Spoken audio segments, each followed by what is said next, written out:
Hello student, welcome back to our Physics Baba NY YouTube channel.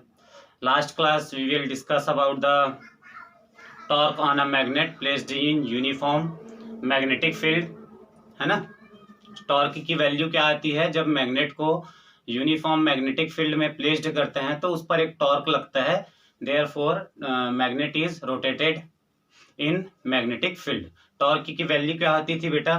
Tau equal M B sine theta. Torque की value होती थी M B sine theta, where M is the dipole moment, B is the magnetic field.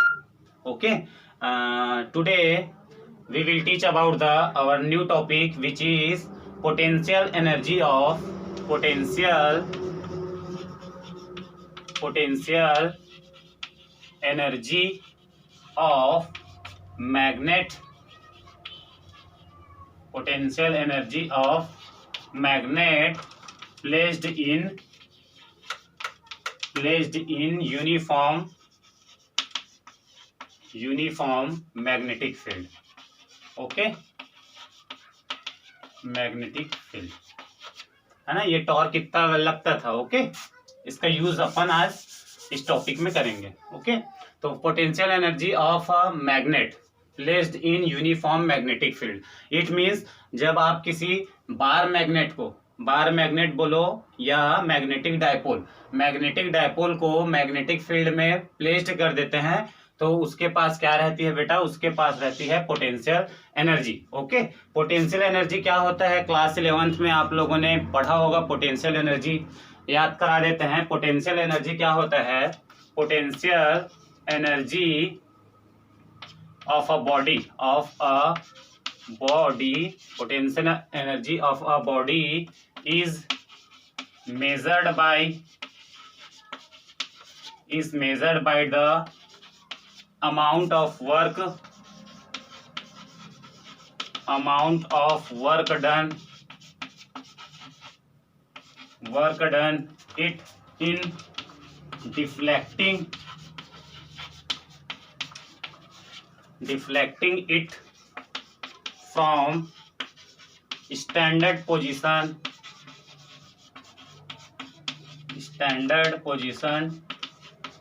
to another position.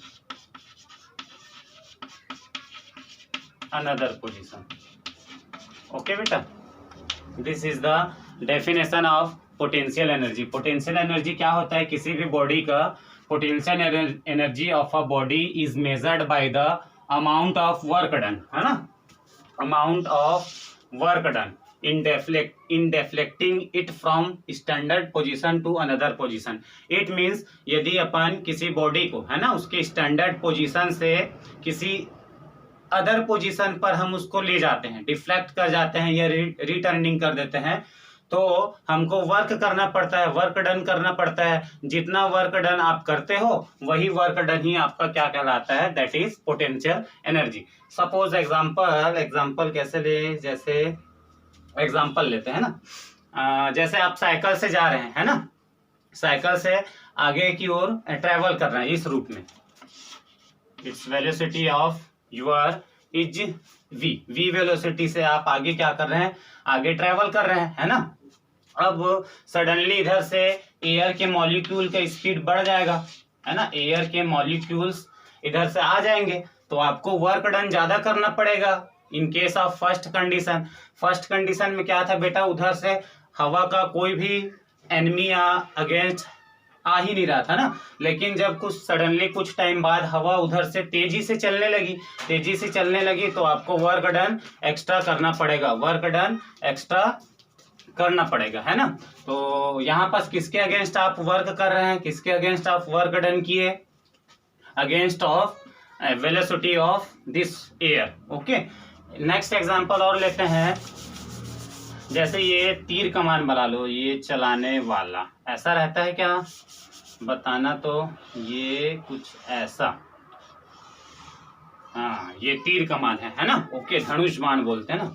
ये है आपका, ये कुछ ऐसा, ये इसका स्टैंडर्ड पोजीशन है, ये इसका स्टैंडर्ड पोजीशन। अब आप इस पे क्या लगाते हैं, तीर लगाकर, ऐसे ये तीर लगाकर आप इसको क्या करेंगे, ऐसे खींचेंगे। तो ये देखो, ये जो वायर था ना, ये जो वायर है, इस वायर का स्टैंडर्ड पोजीशन ये स्ट्रेट लाइन है। आप तीर को फंसाकर आप इसको क्या करेंगे, ऐसे इसके स्टैंडर्ड पोजीशन को खींचकर यहाँ पास लाएंगे। कंसीडर कितना distance, del X distance, D X distance आपने क्या किया, इस वायर को ऐसे खींचा, ऐसे पकड़ के। तो आप क्या कर रहे हैं, वायर के स्टैंडर्ड पोजीशन को किसी अनदर पोजीशन पर ला रहे हैं, ये ऐसा। तो आपको वर्क करना पड़ा कि नहीं करना पड़ा, है ना।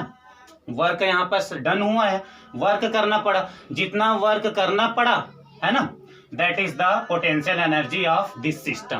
ओके, तो यहाँ पास ऐसे वर्क करेंगे, तो वर्क करेंगे तो इसके पास इस सिस्टम में क्या हो जाएगी, एनर्जी क्या हो जाएगी, स्टोर्ड हो जाएगी। Okay, in the form of potential energy. फिर ऐसे छोड़ेंगे तो ये तीर तेजी से क्या होने लगता है, रिमूव यहाँ से निकलेगा और तेजी से उधर सामने की ओर मोशन करने लग जाएगा। मतलब पोटेंशियल एनर्जी ही किस में कन्वर्ट हो जाएगा, काइनेटिक एनर्जी में कन्वर्ट हो जाता है। एक और एग्जांपल देखो, ये समझ लो ये अर्थ है, सरफेस ऑफ अर्थ, सरफेस, है ना। यहां से आप किसी ऑब्जेक्ट को ऊपर ऐसे फेंकेंगे, ये सरफेस, यहां से ऑब्जेक्ट को आप ऊपर यदि फेंकते हैं तो फेंकेंगे तो ये जो जैसे जैसे ये ऑब्जेक्ट ऊपर की ओर जाते जाएगा, इसको किसके अगेंस्ट वर्क करना पड़ेगा, ग्रेविटेशनल फोर्स, है ना। ग्रेविटेशनल फोर्स का डायरेक्शन नीचे की ओर रहता है ना। ग्रेविटेशनल फोर्स Fg का डायरेक्शन नीचे की ओर रहता है, और आप ये ऑब्जेक्ट को किधर फेंकना चाहते हो, ऊपर की ओर। मतलब यहाँ पास आपको वर्क करना पड़ेगा, किसके अगेंस्ट वर्क करना पड़ेगा बेटा, ग्रेविटेशनल फोर्स के अगेंस्ट वर्क करना पड़ेगा।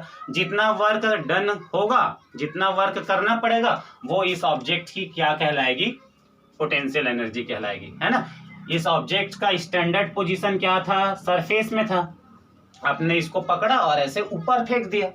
तो आप इस ऑब्जेक्ट को इसके स्टैंडर्ड पोजीशन से किसी अनदर पोजीशन पर ले जाना चाहते हो, ये ऐसे ऐसे ऐसे, तो इसको ग्रेविटेशनल फोर्स के अगेंस्ट वर्क डन करना पड़ेगा। जो वर्क डन यहाँ पर जो मिलेगा, that is called potential energy of this body. Okay, clear है। ये क्लास 11 का टॉपिक था, मैंने थोड़ा सा याद दिला दिया। ओके, तो now we will find potential energy of a bar magnet or magnetic dipole which is situated in uniform magnetic field. Okay, pause करके नोट कर लो पोटेंशियल एनर्जी का डेफिनेशन।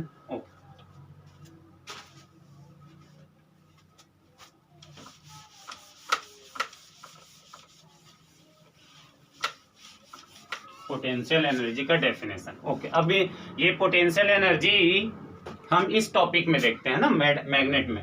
तो we draw a uniform magnetic field, ये uniform magnetic field. Okay, ये arrow ऐसे जा रहा है बेटा, इट मींस क्या है, इधर आपका कौन सा पोल है, नॉर्थ पोल, है ना। उसको अपन जनरली ड्रॉ नहीं करते हैं, ये south pole. We know that magnetic field line is originate on the south pole and travelling in north pole to south pole. Okay, तो ये आपका मैग्नेटिक फील्ड का डायरेक्शन ये ऐसा है। अब आप इस पे क्या रखेंगे, एक मैग्नेट को रख दो। ये मैग्नेट अभी let this,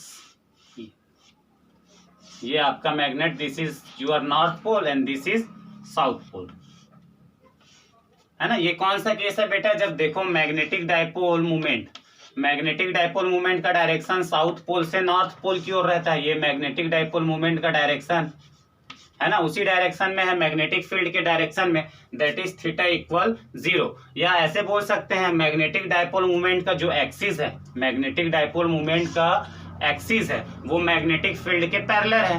it means magnet is make angle theta equal 0 with magnetic field, है ना। इस केस में अगर आप इसको थोड़ा सा ऐसे रोटेट करेंगे ना, ये इसका एक्चुअल पोजीशन, ये इसका एक्चुअल पोजीशन है ना। अब इस मैग्नेट को मैं थोड़ा सा ऐसे रोटेट करूंगा, तो किसके अगेंस्ट वर्क डन करना पड़ेगा बताओ, टॉर्क के अगेंस्ट। जैसे लेट ये इसके बाद थोड़ा सा कंडीशन ये हो गया, हमने थोड़ा सा स्लाइटली डिस्प्लेसमेंट कर दिया ना इस मैग्नेट को।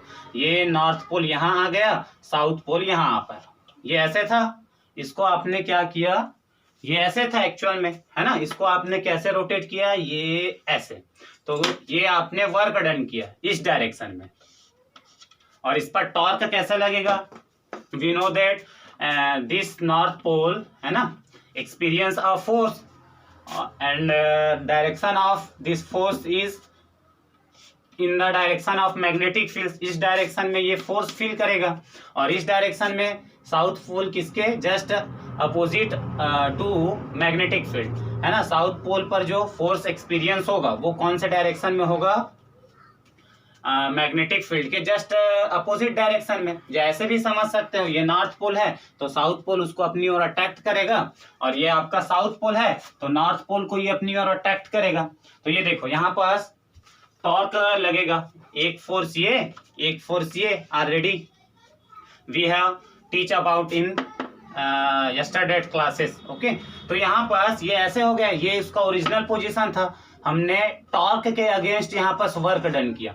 टॉर्क का डायरेक्शन क्या था, ये ऐसे, टॉर्क का काम क्या है, इधर फोर्स लगा इस पर, इस वाले पर फोर्स ऐसे लगा, इस वाले फोर्स पर ऐसे, तो टॉर्क क्या करेगा, इसको वापस अपने ओरिजिनल पोजीशन में लाने का ट्राई करेगा। तो टॉर्क जो लगा वो ऐसे लगा क्लॉकवाइज डायरेक्शन में, है ना, टॉर्क लग रहा है क्लॉकवाइज डायरेक्शन में, और आप मैग्नेट को अगेंस्ट ऑफ टॉर्क, है ना, टॉर्क के अगेंस्ट आप उसको रोटेट करना चाहते हो तो आपको वर्क डन करना पड़ेगा। जितना वर्क डन आपको करना पड़ेगा that is called potential energy of bar magnet, है ना। जो वर्क आप करोगे वो वर्क ही मैग्नेट के अंदर स्टोर हो जाएगा in the form of potential energy. Clear है बच्चों, ओके। एक बार और स्टार्ट करें। मैग्नेट का ओरिजिनल पोजीशन क्या था, ओरिजिनल पोजीशन बोलो या स्टैंडर्ड पोजीशन, वो ऐसे था। आपने इसको थोड़ा सा वर्क किया ना, आपने थोड़ा सा स्लाइटली डिस्प्लेसमेंट करके यहाँ ऐसे रख दिया, तो आपने किसके अगेंस्ट वर्क किया, टॉर्क के अगेंस्ट वर्क किया। बिकॉज टॉर्क क्या करता है, टॉर्क इसको वापस मैग्नेटिक फील्ड लाइन के अलाइन करने का ट्राई करता है ना। ये बात मैं लिखना चाहता हूं, magnetic field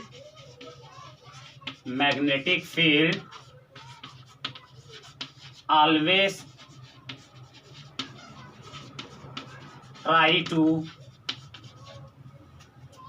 try to align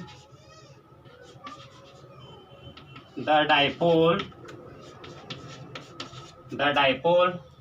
its on direction। जो मैग्नेटिक फील्ड है वो ऑलवेज ट्राई करता है बेटा कि डायपोल को अपने डायरेक्शन में लाने का, है ना। तो उसके लिए क्या लगेगा, कब इसके अलाइन होगा, ये जो मैग्नेट है ना, हमने इसको थोड़ा सा ऐसे रख दिया था, तो मैग्नेटिक फील्ड क्या करेगा, always try to align the dipole its on direction. ये मैग्नेट को क्या करेगा, ट्राई करेगा, मैग्नेट के ऊपर फोर्स करेगा कि तुम वापस मेरे डायरेक्शन में आओ। कौन, मैग्नेटिक फील्ड का डायरेक्शन है ऐसे। हमने मैग्नेट को थोड़ा डिस्प्लेसमेंट करके ऐसे रख दिया, ऐसे। तो मैग्नेटिक फील्ड क्या चाहता है, मैग्नेटिक फील्ड ये चाहता है कि वापस अपने डायरेक्शन में लाने का ट्राई करता है ना। तो ट्राई कैसे करता है, वो टॉर्क लगाता है। मैग्नेटिक फील्ड के कारण यहाँ पास नॉर्थ पोल पर फोर्स ऐसे लगा और साउथ पोल पर फोर्स ऐसे लगा, तो इस they will create a torque, है ना, on this side and this side. तो ये टॉर्क के कारण ये क्या हो जाएगा, वापस अपने ओरिजिनल पोजीशन में आ जाएगा। और अगर आपको इस मैग्नेट को ऐसे रोटेट करना है तो आपको किसके अगेंस्ट वर्क करना पड़ेगा, किसके अगेंस्ट वर्क करना पड़ेगा, टॉर्क के अगेंस्ट वर्क करना पड़ेगा। एंड जो वर्क जितना करना पड़ेगा वही स्टोर्ड हो जाएगा in the form of potential energy in this magnet, okay. तो now we will find the magnitude of potential energy of a magnet on this condition. मिटा दे, समझ में आ गया पोटेंशियल एनर्जी यहां पास कैसे निकलेगा, ओके।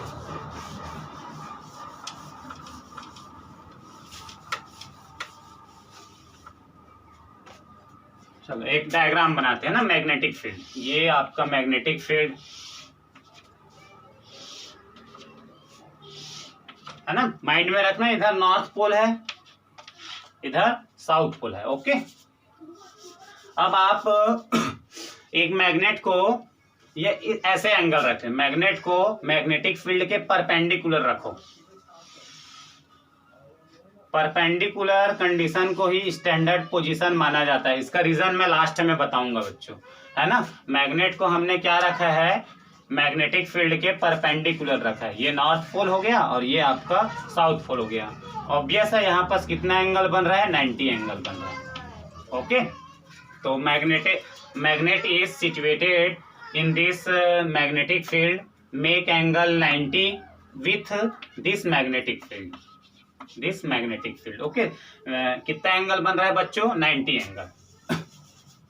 तो ये उसका स्टैंडर्ड पोजीशन कहलाता है, ये उसका स्टैंडर्ड पोजीशन। अब आप इस मैग्नेट को उसके स्टैंडर्ड पोजीशन से किसी अनदर पोजीशन पर ले जाओ, किसी और अनदर पोजीशन पर ले जाओ। यहाँ पास स्टार्ट में एंगल कितना है बच्चों, θ1, लेट दिस 90, है ना। जो स्टार्ट में जो मैग्नेटिक फील्ड और मैग्नेट के बीच का एंगल कितना है, 90 है। अब आप इस एंगल को थोड़ा सा कन्वर्ट कर दो। अब हम डिस्प्लेसमेंट करेंगे, थोड़ा सा मैं डिस्प्लेसमेंट कर देता हूं, ये ऐसे, इसको ऐसे रोटेट कर दो। ये मैग्नेट है ना, ये मैग्नेट, इसको मैं थोड़ा सा स्लाइटली डिस्प्लेसमेंट करूंगा, ये ऐसे। किसके अगेंस्ट वर्क करना पड़ेगा, ऐसा करने के लिए किसके अगेंस्ट वर्क डन करना पड़ेगा, टॉर्क के अगेंस्ट, है ना, टॉर्क के अगेंस्ट। कैसे, देखो यहां पास मैंने ये इसका ऐसे बना लिया, let this,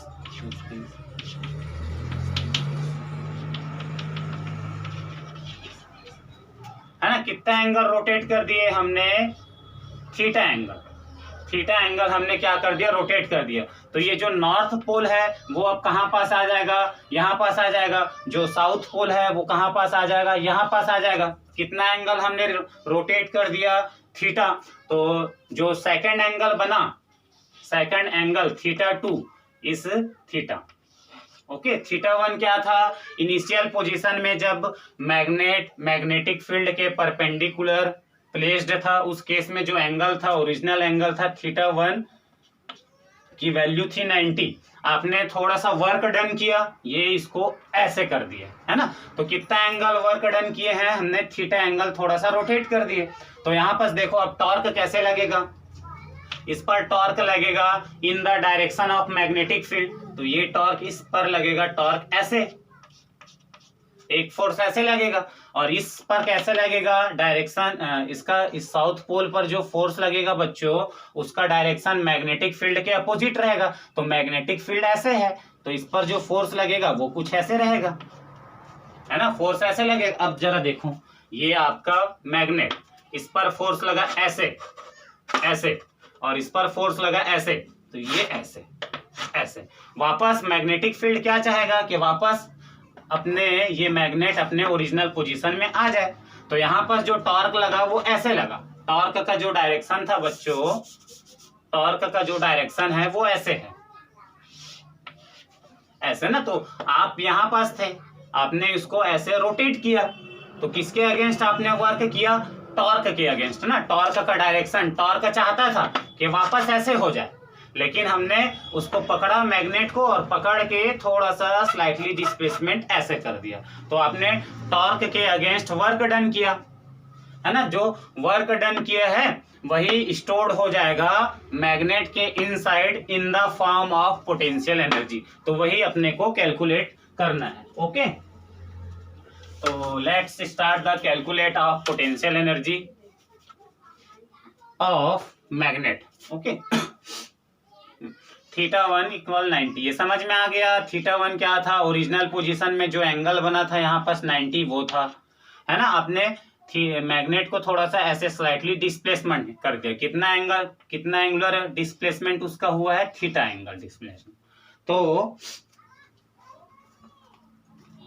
in this case now torque on act it will B, जो टॉर्क की वैल्यू होती है बेटा, है ना, टॉर्क की जो वैल्यू होती है वो कितनी होती है, torque equal M B sine theta, है ना। इसको थोड़ा सा मैं मिटा रहा हूं ना, ये डायग्राम गंदा हो गया, डायग्राम गंदा हो गया, उसको मैं क्लीन कर रहा हूं।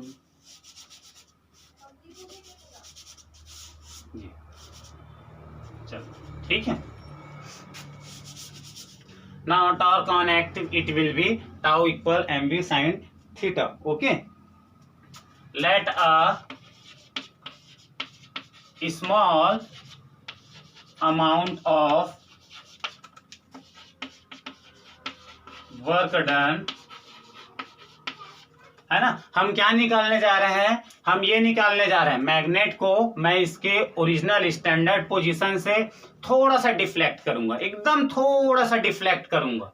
तो थोड़ा सा डिफ्लेक्ट करोगे तो वर्क डन भी थोड़ा सा होगा, है ना। तो थोड़ा सा जो वर्क डन होगा वो वैल्यू निकाल लो। नाउ फिर अपन क्या करेंगे, इंटीग्रेशन करके क्या निकाल देंगे, टोटल वर्क डन निकाल देंगे। पोटेंशियल एनर्जी का वैल्यू ऐसे ही निकाला जाता है ना। जैसे 11th क्लास में आप क्या करते थे, जैसे ये क्वेश्चन था ना, सरफेस पर ये ऑब्जेक्ट रखा हुआ है तो इसको h डिस्टेंस ऊपर ले जाने पर इसका पोटेंशियल एनर्जी कितना होगा, h डिस्टेंस ऊपर ले जाने पर। तो अपन उस टाइम क्या करते थे, ये फाइंड कर लेते थे, यहां से थोड़ा सा ऊंचा, थोड़ा सा ऊपर जाने में कितना वर्क डन करना पड़ता है ये फाइंड कर लिए। तो इंटीग्रेशन करके ये फाइंड कर सकते हैं कि h हाइट पर ऊपर ले जाने पर कितना वर्क डन होगा। तो सिमिलरली यहाँ पास भी we will find out the small work done. Okay, तो let a small amount of work done in deflecting of magnet through a small angle d theta is dw। Okay, D theta, थोड़ा सा magnet को थोड़ा सा बेटा, एकदम थोड़ा सा लिटिल एंगल के साथ ना, थोड़ा छोटा वाला एंगल अगर के साथ, छोटा एंगल के साथ आप डिफ्लेक्ट कर रहे हो तो जो वर्क डन होगा वो भी स्मॉल वर्क डन होगा। Let this D W. Okay, ये फाइंड आउट कर सकते हैं, है ना, फाइंड आउट कर सकते हैं। एंड तो क्या होगा जरा देखो, है ना, टाउ किस पर डिपेंड करता है, थीटा पर। थीटा इंक्रीज होगा therefore value of torque also increasing. तो थीटा को हम थोड़ा सा लिटिल, थीटा का जो वैल्यू है ना वो एकदम छोटा सा, ये ऐसे बना लो, ये नॉर्थ पोल यहां आ गया और ये साउथ पोल यहां आ गया, है ना। ये रोटेट होगा कितना angle, D theta. Very small angle के लिए जो वर्क डन होगा वो भी स्मॉल ही होगा। तो स्मॉल वर्क डन पहले फाइंड आउट करेंगे, है ना। तो let a small amount of work done in deflecting of magnet through a small angle D theta is D W. D W क्या है, स्मॉल वर्क डन है। कौन से केस में, जब मैग्नेट का जो एंगुलर डिस्प्लेसमेंट हो रहा है वो कितना हो रहा है, डी थीटा। इस केस में क्या होगा, जो स्मॉल वर्क डन होगा D W equal torque into D theta. कैसे होगा, क्लास 11th की बातें हैं, एक बार मैं और याद करा देता हूं। ये होता है क्या, वर्क इक्वल क्या होता है बच्चों, work equal force into displacement. But ये फॉर्मूला कब वैलिड है, जब body, whenever a body travelling in a linear motion के लिए आप फोर्स यूज करेंगे, है ना। जैसे ये ऐसे, ये स्ट्रेट रोड है ना, यहां पास आपने एक रखा हुआ है, रख दो, एक ऑब्जेक्ट रख दो, इस पर आप फोर्स लगाओगे तो इसका डिस्प्लेसमेंट होगा, है ना, इन the direction of this road, है ना। तो ये डायरेक्शन, इस रोड के डायरेक्शन में ये क्या करने लगेगा, मोशन करने लगेगा। तो इस केस में आप क्या लगाते हैं, फोर्स लगाते हैं। ओके। और जो डिस्प्लेसमेंट रहता है वो लीनियर डिस्प्लेसमेंट रहता है, but in this case magnet is rotating it about its axis, है ना। इसके एक्सिस, ये यहाँ से इसका एक्सिस समझ लो ना, तो इस एक्सिस के अबाउट ये क्या कर रहा है, रोटेट कर रहा है। मतलब जो मोशन है वो कौन सा मोशन है, रोटेशनल मोशन है।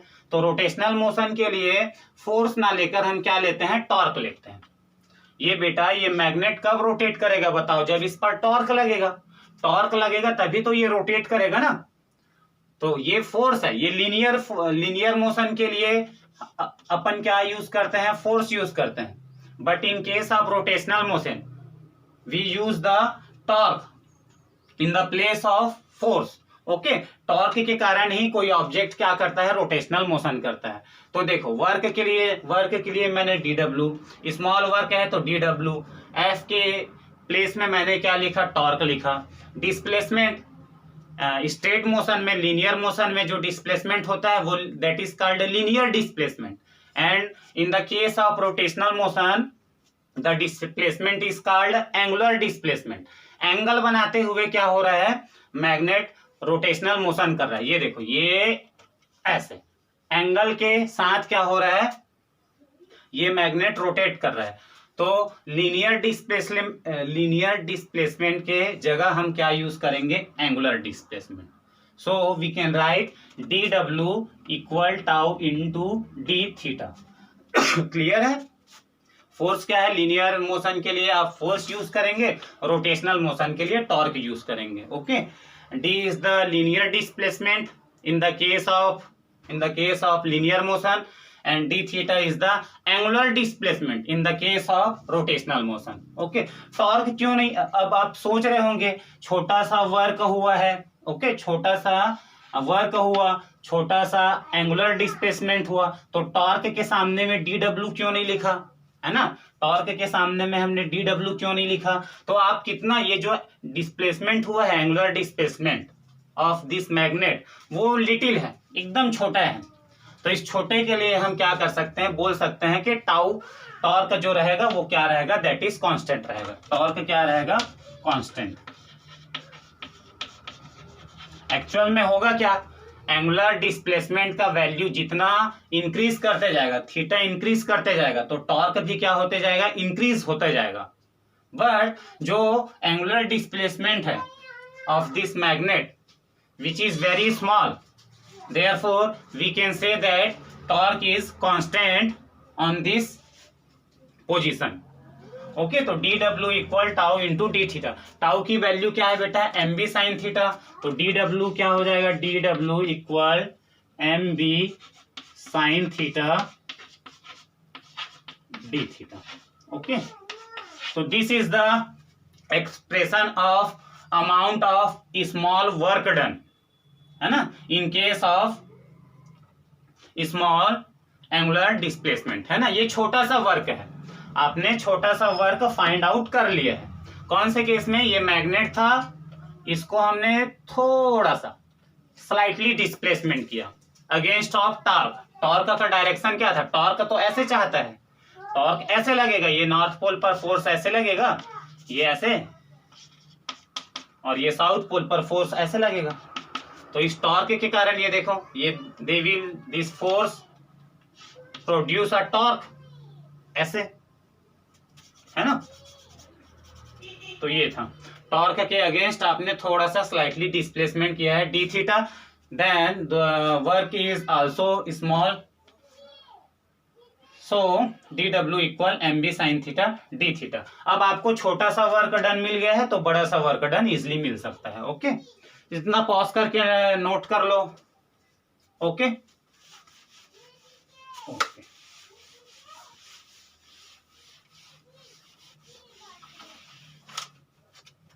अब ये डायग्राम मैं मिटा देता हूं ना, नेक्स्ट डायग्राम लेते हैं अपन। ये this is a initial position of magnet, है ना, make angle 90 with magnetic field. ये north pole, this is south pole, angle is 90 है ना। तो θ1 की जो वैल्यू है वो कितनी है, 90 है। अब आप क्या करना चाहते हो, आपके पास है छोटा सा वर्क डन, है ना। जब आप इस मैग्नेट को डी थीटा, छोटा सा जो एंगल, सिर्फ छोटा एंगल, स्मॉल एंगल के साथ आपने डिफ्लेक्ट किया, तो उस केस में जो अमाउंट ऑफ वर्क होगा वो भी क्या होगा, स्मॉल होगा। तो स्मॉल वर्क डन आपने कैलकुलेट कर दिया है। नाउ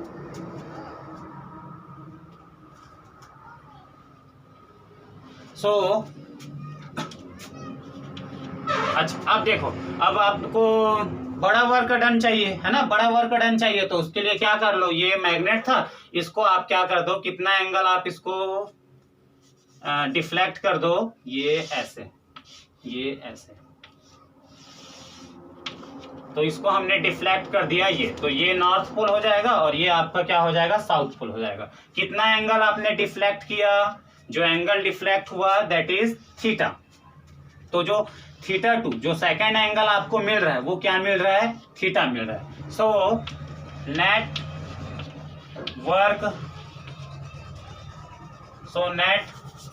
अमाउंट ऑफ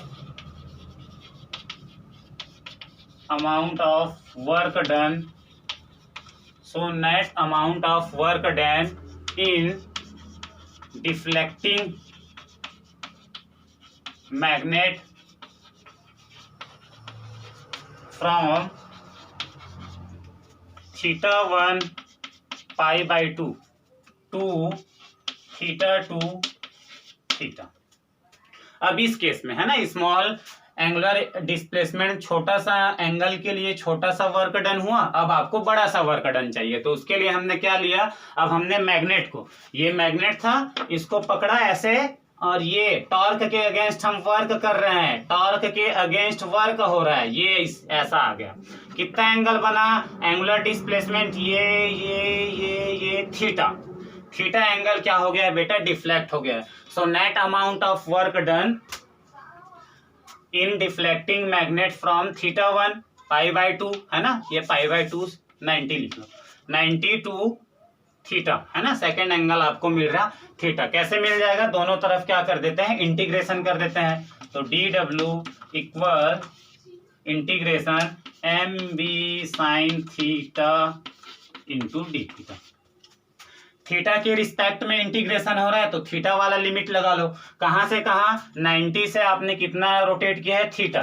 तो 90 से कितना एंगल रोटेट किए हैं, थीटा। अच्छा, dw का लिमिट क्या होगा बेटा, w वर्क के रिस्पेक्ट में। तो इस टाइम पर देखो, ये उसका ओरिजिनल पोजीशन था, इस टाइम तो आप जरा भी वर्क डन नहीं किए हैं, ये ओरिजिनल पोजीशन में रखा हुआ है ना, ओरिजिनल पोजीशन में है। तो इस टाइम जो वर्क है वो कितना है, 0, है ना, आपने रोटेट ही नहीं किया है। जब तक रोटेट नहीं करोगे, टॉर्क के अगेंस्ट वर्क नहीं करोगे, तो वर्क की वैल्यू 0 ही रहेगी। तो इनिशियल पोजीशन में वर्क की वैल्यू 0, और ऐसे रोटेट कर दिए तो आपको वर्क डन करना पड़ा। कितना वर्क डन करना पड़ा, लेटिस w, ये हो गया, है ना। ये dw क्या था, जब छोटा सा डिफ्लेक्ट किए थे, अब बड़ा सा डिफ्लेक्ट किए हैं, थीटा। ओके, तो ये हो जाएगा इसका integration w 0 w mb is a constant on this case, है ना। m is the dipole moment of magnet, b is the uniform magnetic field of magnitude. So m and b both are constant, so we will outside to this integration. So mb is a constant, तो constant terms को बाहर ले लेते हैं। So 90 equal theta sine theta D theta. Okay, easy अब हो गया है ना, जितना फिजिक्स था हो गया, मैथमेटिक्स बचा है। W के जगह में क्या रखो बेटा, अपर लिमिट को। W के जगह में अपर लिमिट क्या है, W, तो W, फिर माइनस लगाते हैं, फिर W के जगह में क्या रखो, लोअर लिमिट को, तो W -0। Okay, MB integration of sine theta is minus cos theta 90 theta. Okay, W -0 is equal W, MB अपने जगह में। ओके, हाँ, थीटा की जगह में अपर लिमिट को रखो, तो थीटा की जगह में अपर लिमिट क्या है, थीटा, तो कॉस थीटा। ओके, फिर माइनस लगाते हैं। ओके, माइनस लगाते हैं। फिर थीटा की जगह में क्या रखो, 90, है ना, थीटा की जगह में क्या रखो बेटा, 90। तो this become minus cos 90। Doubt थोड़ी ना माइनस क्यों आया, माइनस ऑलरेडी है ना, माइनस था तो माइनस कॉस थीटा। फिर minus according to formula minus ही लगाते हैं, लोअर लिमिट रखने से पहले तो माइनस लगा है, उसके साथ ऑलरेडी माइनस है तो माइनस कॉस 90। ओके, पॉज करके इतना नोट कर लो। ओके, मिटाऊं? Okay,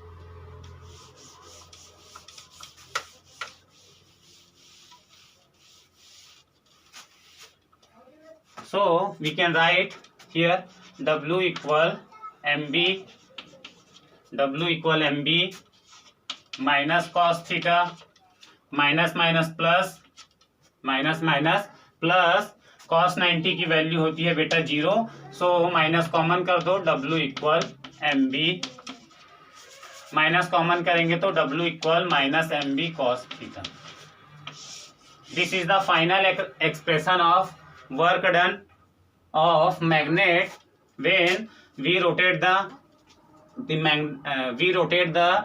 this magnet from theta 190 to second angle theta, है ना। तो this amount of work done is stored in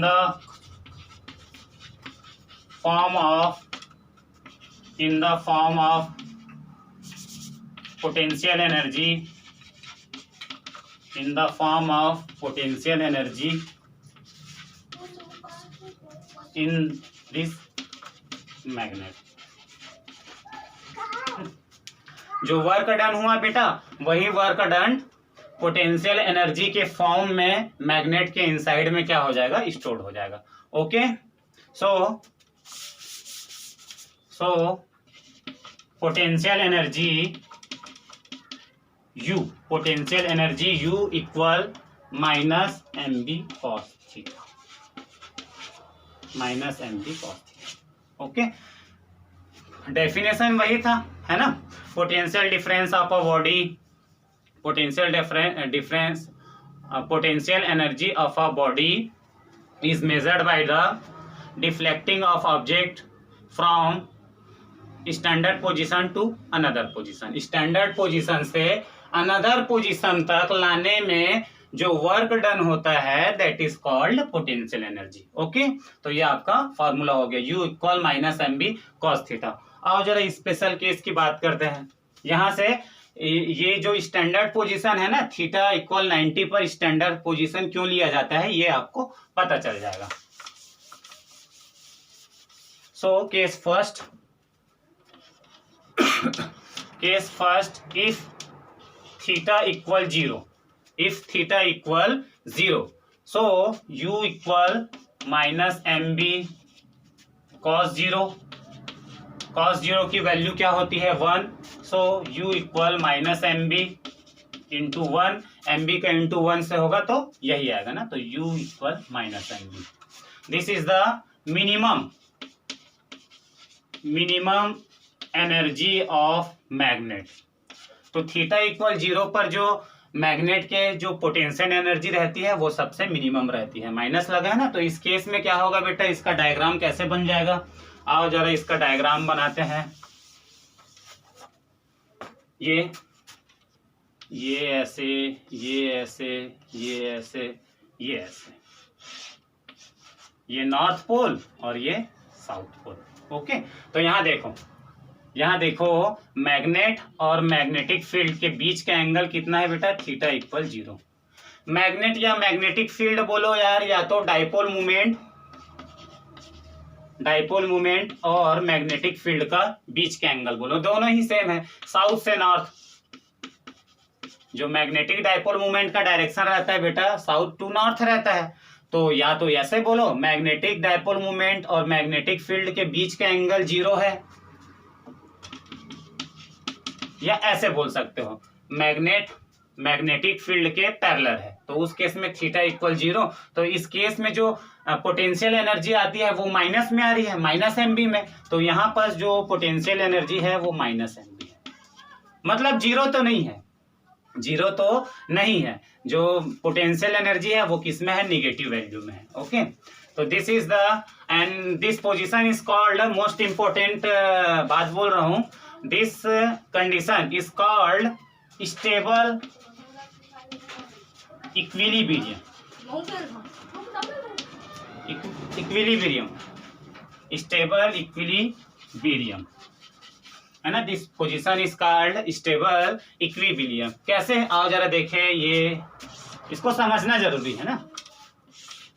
मतलब इस केस में मैग्नेट अपने ही जगह में रहना ही चाहता है, अपने जगह से हटना नहीं चाहता है। कैसे, ये मैग्नेटिक फील्ड का डायरेक्शन, ये आपने बना दिया मैग्नेट, ये साउथ पोल, ये नॉर्थ पोल। मैं इसको क्या कर देता हूँ, थोड़ा सा डिफ्लेक्ट कर दूंगा तो वापस अपने पोजीशन पे आ जाएगा, वो रोटेट ही नहीं करेगा ना। कैसे, जरा देखो, यहाँ से ये ऐसे, ये ऐसे, ये साउथ पोल, ये नॉर्थ पोल। टॉर्क का डायरेक्शन बेटा ये कैसा रहेगा, नॉर्थ पोल पर डायरेक्शन जो फोर्स लगता है वो ऐसे लगेगा, साउथ पोल पर जो डायरेक्शन लगेगा, साउथ पोल पर जो डायरेक्शन फोर्स का रहेगा वो ऐसे रहेगा। तो ये मैग्नेट था ओरिजिनल पोजीशन, हमने इसको क्या कर दिया, रोटेट कर दिया ऐसे, तो वापस ये आ जाएगा अपने पोजीशन पर। इस पर टॉर्क ऐसे लगा, इस पर टॉर्क ऐसे लगा, ये ऐसे, ये ऐसे, अपने ओरिजिनल पोजीशन पे ये क्या कर लेगा, ये अलाइन कर लेगा। सिमिलरली आप इसको ऐसे रोटेट कर लो, सिमिलरली इसको ऐसे रोटेट कर लो, तो ये नॉर्थ पोल है, वो नॉर्थ यहाँ आ गया, साउथ था ये ऐसे आ गया।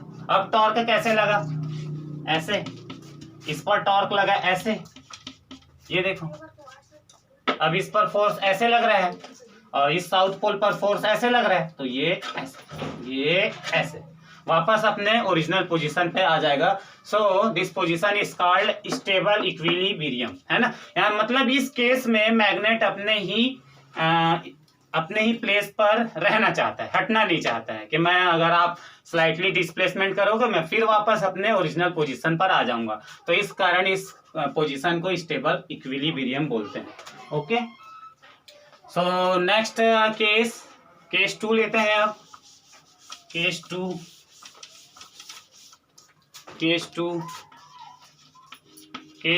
If theta equal 90, theta equal 90, then potential energy of magnet U equal minus mb cos 90।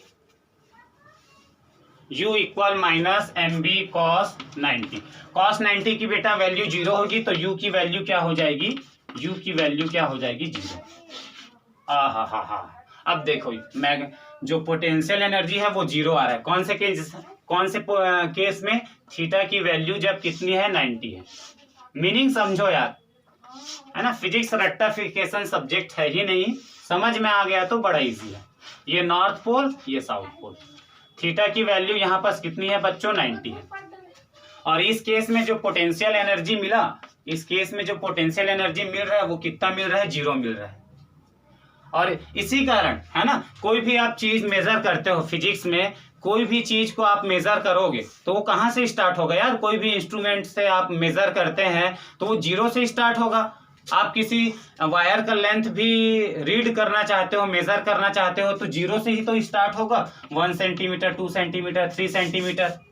किसी चीज का आप टेम्परेचर थर्मामीटर क्या करता है, लोएस्ट जो पॉइंट रहता है वो 0 रहता है। मतलब कोई भी इंस्ट्रूमेंट हो, अगर आप उस इंस्ट्रूमेंट से कोई चीज रीडिंग लेना चाहते हैं तो वो स्टार्ट कहाँ से होता है, 0 से होता है। तो यहाँ पर देखो, इस केस में थीटा इक्वल 90 वाले केस में पोटेंशियल एनर्जी क्या मिला, 0। मतलब इस टाइम इस मैग्नेट का पोटेंशियल एनर्जी कितना है बेटा, 0 है।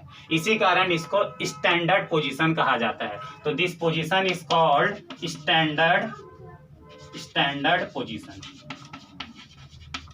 इसी कारण हमने जो स्टार्ट में जो मैं बोला था ना कि इस केस को मैं बाद में बताऊंगा, अभी इसका स्टैंडर्ड पोजीशन ये होता है। मैग्नेट को मैग्नेटिक फील्ड के परपेंडिकुलर रखने पर जो पोजीशन मिलेगा that is called standard position. Reason क्या है, रीजन है पोटेंशियल एनर्जी इस केस में इस पोजीशन पे 0 रहती है। है ना, तो जीरो से ही स्टार्ट होगा। पोटेंशियल एनर्जी गेन हो रहा है, इट मींस वर्क डन क्या हो रहा है, जीरो से ही स्टार्ट होगा। तो ये सेकंड केस है ना, standard position. And last case is case 3 which is theta equal 180, theta equal 180। Case third,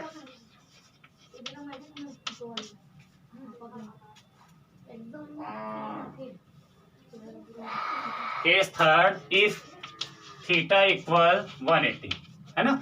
theta equal 180 पर जो पोटेंशियल एनर्जी मिलेगा मैग्नेट का, वो क्या मिलेगा, minus mb cos 180। cos 180, cos 180 की वैल्यू होती है -1, -1 माइनस माइनस हो जाएगा प्लस, u इक्वल mb। मतलब इस केस में जो पोटेंशियल एनर्जी मिला वो मैक्सिमम मिल रहा है, u मिल रहा है जो मैक्सिमम मिला। एक केस में क्या मिला था, u equal -mb, second case में मिला u की वैल्यू 0, और थर्ड केस में u की मिली जो वैल्यू मिल रहा है mb वो कौन से में है, पॉजिटिव है। तो u की वैल्यू पॉजिटिव है, मतलब मैक्सिमम पोटेंशियल एनर्जी इस केस में रहता है जब थीटा क्या रहता है 180। मतलब ये डायग्राम के थ्रू समझे तो ये ऐसे आपने बना लिया, ये मैग्नेट,